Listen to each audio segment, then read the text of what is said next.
Sa buhay content creator, siguradong relate ka dito. Bakit ka mo? Relate ka dahil kung sino pa yung mga taong mga hindi mo kakilala, siguradong susuporta sa'yo. Pero yung mga kilala mo at mga kaibigan mo, kamag-anak mo man, walang susuporta yan. Hindi man sila magko-comment, hindi man sila magla-like, or ano mangyayari.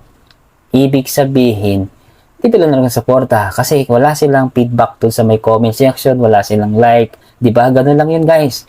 Mas maganda po sa inyo, hayaan nyo lang po sila, gumawa kayo ng content. Talagang magbibigay kayo ng inspiration sa mga taong mga content creator na gustong kumita at hindi lang gustong kumita at gustong ihayag yung mga ginagawa nila araw-araw.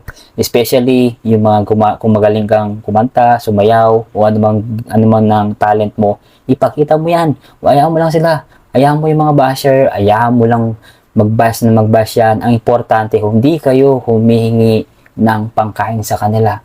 Huwag kayo matakot, huwag kayo mahiya sa camera, huwag kayo kung nagbibideo kayo on the spot, on the public, laban lang. Okay? Okay guys, ito lang sinasabi ko sa inyo ha. Sipag at syaga lang po nandito sa magiging isang content creator. Okay? Bye and God bless you all.